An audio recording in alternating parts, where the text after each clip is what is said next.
November the 7th, 1984, at the Palma Boys Social Club in East Harlem. Genovese Family Front Boss Anthony Fat Tony Salerno is having a meeting with Colombo soldier Carmine Tutti Franzese'S, nephew of the legendary Sonny Franzese'S. They're discussing the fact that the feds have started to close in on senior mob figures across the 5 families. And Fat Tony knows that it's only a matter of time before he himself is pinched. Let's check it out.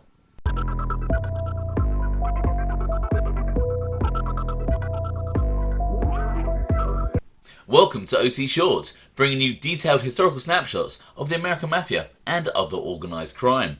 Feel free to subscribe if you like that sort of thing. Today, we're going to take a quick look at a discussion between Genovese powerhouse Fat Tony Salerno and Colombo mobster Tutti Franzese'S. They're talking about how the Colombo family hierarchy is being rounded up by the feds. And Fat Tony believes that he will also be arrested in due course. As most of you are probably aware, leading up to the famous commission trial in 1986, the feds have been making a concerted effort to gather enough information to bring down the hierarchy of the 5 Cosa Nostra families.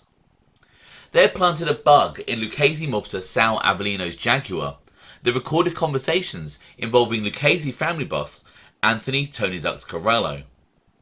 They had another listening device planted in the restaurant where Colombo mobsters discussed the Concrete Club. They had even infiltrated Big Paulie Castellano's famous Staten Island White House. And, as we'll see from the following transcripts, they had Fat Tony's headquarters, the Palma Boys Social Club, fitted with a listening device. As the net closed in from the authorities, first to get snared was some of the hierarchy of the Colombo crime family. Which brings us to November the 7th, 1984. Tony Salerno is speaking with Carmine Tutti Franzese'S, a respected Colombo mobster who is nephew of the legendary Sonny Franzese'S.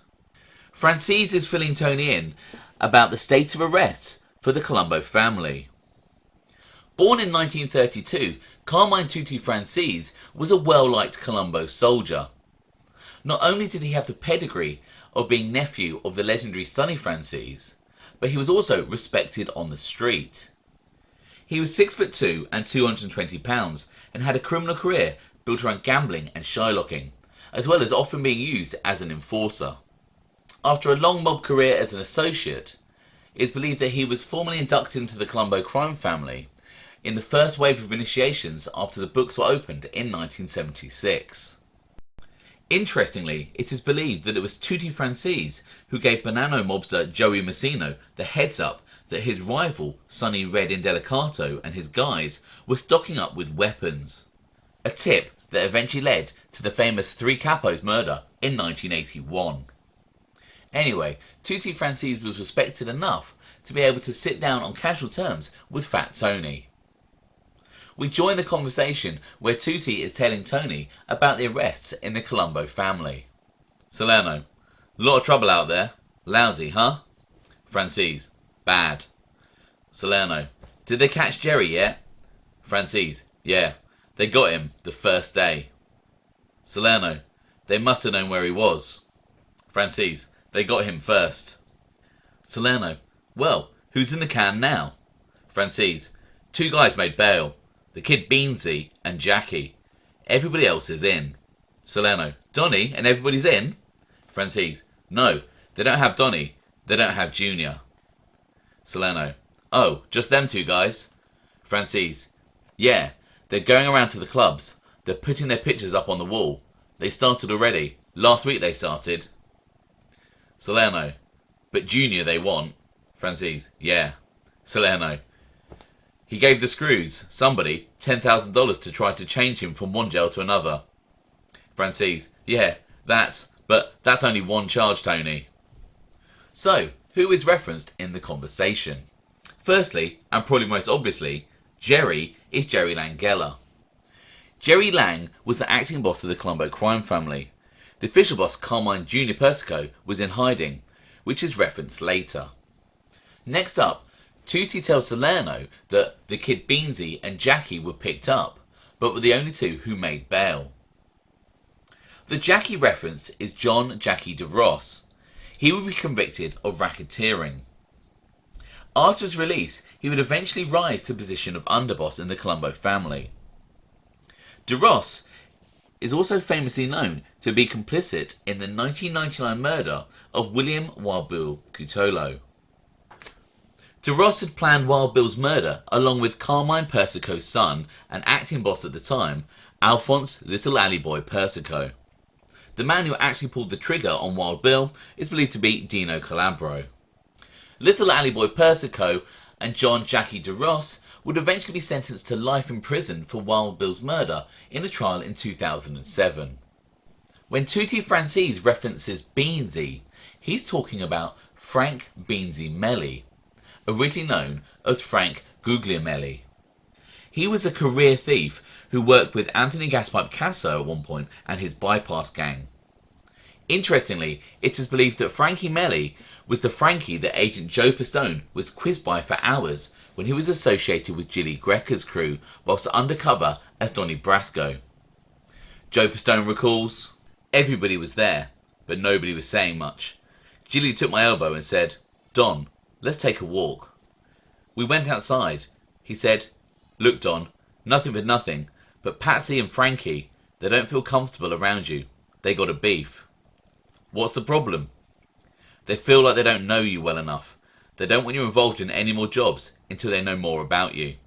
The story continued, with Agent Joe Pistone starting to become increasingly worried for his life. After a couple of hours, I figured everybody had relaxed, so I said, "I'm going to go out and get some coffee and rolls. I'll take orders for anybody." "You ain't going anywhere," Frankie says, "until Patsy comes back." "What are we here, children?" I say. "I've got no reason to take off, but it's lunchtime." "Sit down," Frankie says. If it came to it, I would have to bust out of there somehow, because I was not just going to sit there and take a bullet behind my ear. The Patsy character mentioned is believed to have been Pasquale Patsy Senatore. And as it turns out, Patsy and Frankie Melly's intuition on Donnie Brasco not being everything that he said turned out to be true. Back to the transcript, and the junior mentioned by Tutti Franzese'S and Tony Salerno is obviously Carmine Persico. Persico had gone into hiding at the house of Fred de Christopher from November the 4th, and he wasn't picked up until the following year. The conversation continues. Salerno: "What about that other guy? Is he out?" "Oh yeah, he came out. Ralph." Franzese: "No, Ralph is still in." Salerno: "But Junior, you gotta feel sorry for this guy.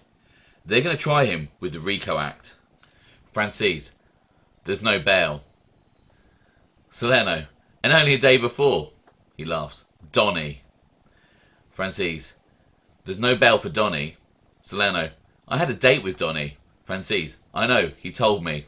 Salerno laughing: "I told him, you and I, me and Junior, the only guys that are lucky, we still out." The Ralph mentioned is believed to be Ralph Scopo Sr., a key figure in the Concrete Club. The Concrete Club was the name given to the group of Cosa Nostra families involved in extorting money from cement contractors in New York City. Scopo would die in prison in 1993. As for the Donnie that Salerno mentioned, this is believed to be Dominic Donnie Shackles Monte Morano. Monte Morano was a high-ranking Colombo mobster who even attended the infamous commission meeting at Barry's Pizza Supply Shop on the Lower East Side in 1983. At the meeting was Gambino boss Paul Castellano and his consigliere Joe N. Gallo, Lucchese boss Tony Dux Corallo and his underboss Tom Mick Santoro, Genovese boss Vincent Chin Gigante and his front boss Anthony Fat Tony Salerno, as well as acting Colombo boss Gerry Langella and Dominic Donnie Shackles Monte Morano. The meeting was famously interrupted after an FBI agent was seen peering through a window. They had followed Sal Avellino's Jaguar, which had been driving Tony Dux to the meeting. When Paul Castellano spotted FBI agent Joseph OBrien peering through a window, the powerful mobsters scarpered. Tony Salerno famously struggling to get through the window in which he was trying to escape. Salerno's protege turned informer, Vincent Fish Cafaro, recalled, "He, Fat Tony, says, there was agents there. He says, I had to go through a window.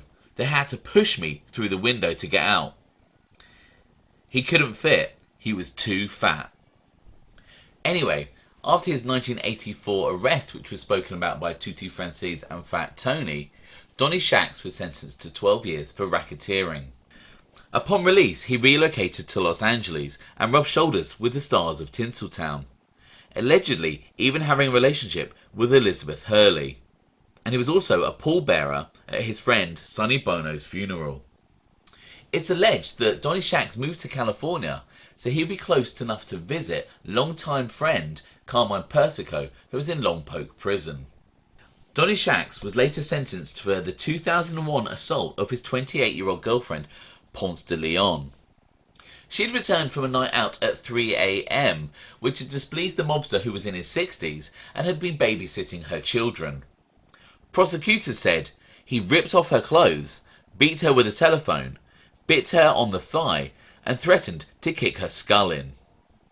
After serving time for the assault and parole violation, Donnie Shackles was released in 2007. He would die in 2021 due to complications with COVID. He was 82 years of age. The conversation between Tutti and Fat Tony concludes with Salerno telling them that the feds will have him next. Salerno: "I've been saying that every day. I'm going to be grabbed any day." He laughs. Franzese'S: "It's too bad." William Alta: "You can't go. We won't let you." Franzese'S: "No." Salerno: "What do they want me to do? Sickness? Faint over here? Call an ambulance? What the fuck? I ain't got the nerve to do that." Alta: "Yeah, you got to do it." Salerno: "I can't. First of all, I can't bend down to take my shoes off. The stockings, somebody got to help me with. Now, how am I going to go in the can?" As can be seen, Fat Tony Salerno wasn't into faking illness to assist his cause, a tactic that had been used by mobsters in the past. And, as history shows us, Anthony Fat Tony Salerno would go on to take a 100-year sentence with minimal fuss. I hope you found that interesting. Thanks for watching.